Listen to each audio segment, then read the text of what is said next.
Bendiciones mis hermanos, les habla un día más Teo Hernández.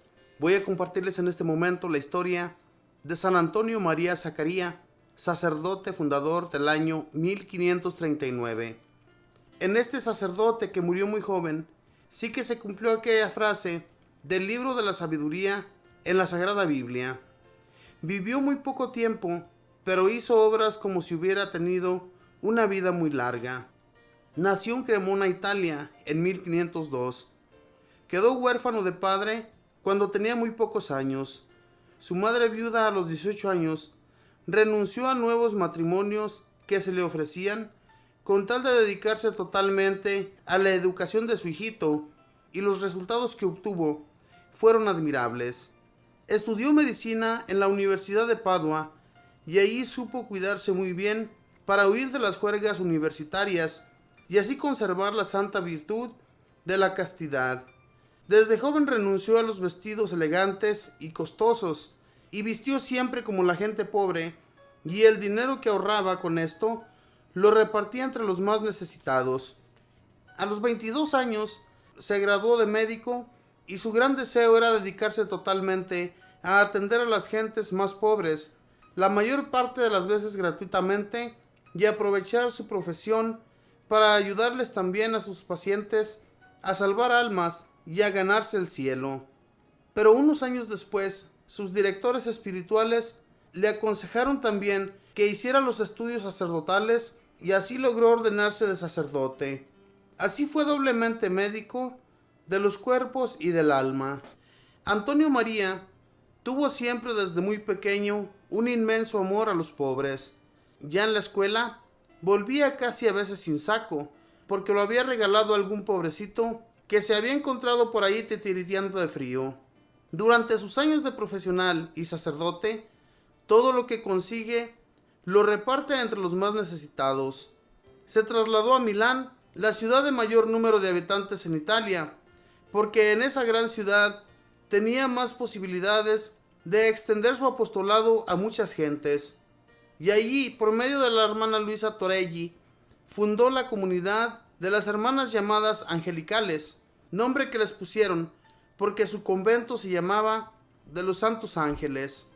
El fin de su comunidad era reservar a las jovencitas que estaban en peligro de caer en vicios, redimir y volver al buen camino a las que ya habían caído.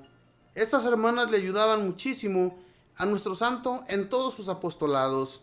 Luego, con otros compañeros, fundó la comunidad llamada Clérigos de San Pablo, los cuales, por vivir en un convento llamado San Bernabé, fueron llamados por la gente los padres barnabitas. Esta congregación tenía por fin predicar para convertir a los pecadores, extender por todas partes la devoción a la pasión y muerte de Cristo y a su Santa Cruz, y esforzarse lo más posible por tratar de obtener la renovación de la vida espiritual y piadosa entre el pueblo, que estaba muy decaída y relajada. Estos religiosos hicieron tanto bien en la ciudad y sus alrededores que unos años más tarde, San Carlos, gran arzobispo de Milán, dirá de ellos: son la ayuda más formidable que he encontrado en mi arquidiócesis. San Antonio María sentía un gran cariño por la Sagrada Eucaristía, donde está Cristo presente en la hostia con su cuerpo, sangre, alma y divinidad. Por eso propagó por todas partes la devoción de las 40 horas, que consiste en dedicar 3 días cada año en cada templo a honrar solemnemente la Santísima Eucaristía con rezos, cantos y otros actos solemnes del culto. Otra de sus grandes devociones era la pasión y muerte de Cristo. Cada viernes a las 3 de la tarde hacía sonar las campanas para recordar a la gente que a esa hora había muerto nuestro Señor. Siempre llevaba una imagen de Jesús crucificado y se esmeraba por hacer que sus oyentes meditaran en los sufrimientos de Jesús en su pasión y muerte, porque esto aumenta mucho el amor hacia el Redentor. Y una tercera devoción que lo acompañó en sus años de sacerdocio fue un enorme entusiasmo por las cartas de San Pablo. Sus lecturas lo emocionaban hasta el extremo, y de ellas predicaba, y a sus discípulos les insistía que leyeran tan preciosas cartas frecuentemente, y que meditaran en sus importantísimas enseñanzas. A él le sucedió lo que les ha pasado a miles y millones de creyentes en el mundo entero, que al leer las cartas de San Pablo han descubierto unos mensajes celestiales tan interesantes que quedan entusiasmados para siempre por su lectura y meditación. A nuestro santo le correspondió vivir en tiempos difíciles en los que en Alemania el falso reformador Lutero proclamaba una falsa reforma en la religión, y en Roma y España San Ignacio y sus jesuitas empezaban a trabajar por conseguir una verdadera reforma de la Iglesia, y muchísimos católicos sentían un intenso deseo de empezar una era de mayor fervor y menor frialdad y maldad. San Antonio María fue uno de los que con su enorme apostolado preparó la gran reforma de la Iglesia Católica que iba a traer el Concilio de Trento. Siendo aún muy joven, sintió que de tanto trabajo por el apostolado le faltaban las fuerzas. Se fue a casa de su Santa Madre y en sus brazos murió el 5 de julio de 1539. Tenía apenas 37 años, pero había hecho labores apostólicas como si hubiera trabajado por 3 decenas de años más. El Papa León XIII lo declaró santo en 1897.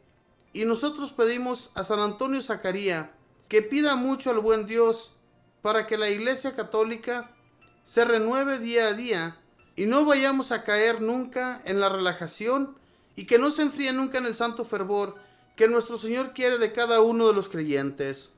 Vivió poco tiempo, pero hizo obras buenas como si hubiera vivido mucho tiempo. Esta fue la historia de San Antonio María Zacaría, este joven que quedó sin padre a muy corta edad.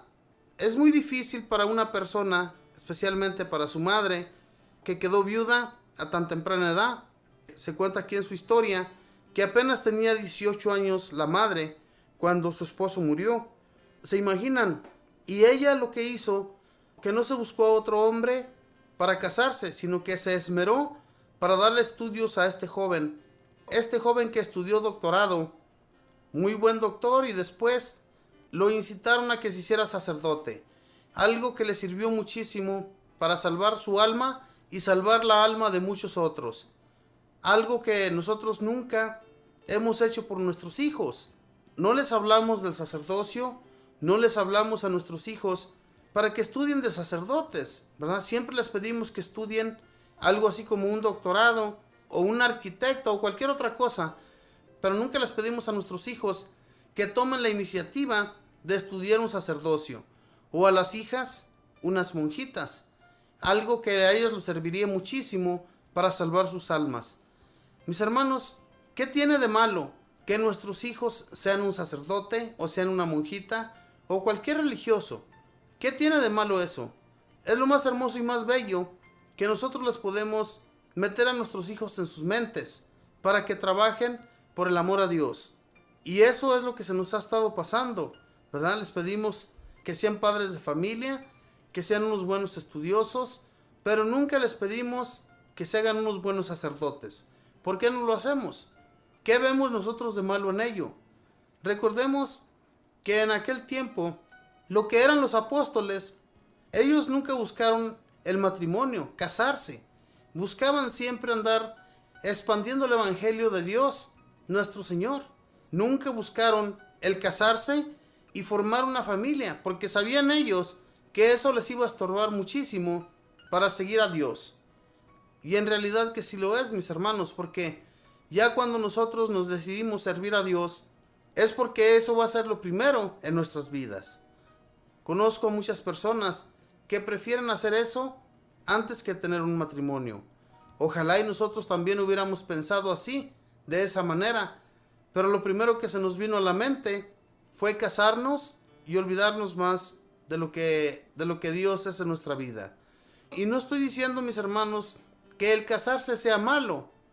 Cásense, pero sirvan a Dios junto con toda su familia. No alejarnos de Dios nunca. Y allí, estando nosotros en matrimonio, podemos ayudar en los templos a propagar el evangelio de nuestro Señor Jesucristo. O sea, ayudar en algo, no quedarnos como ociosos en nuestros hogares, cuando en realidad hace tanta falta que sirvamos a nuestro Señor Jesús. Sirvamos de algo, mis hermanos, y no para nada, sino para algo que vaya a darnos ánimo y que vaya a salvar nuestra alma. Porque eso es muy importante para nuestro Señor Jesucristo. Él nos enseñó que siguiéramos sus pasos y no los perdiéramos en esta vida que nos corrompe, esta vida que no nos va a dejar nada bueno en nuestra alma ni en nuestro espíritu.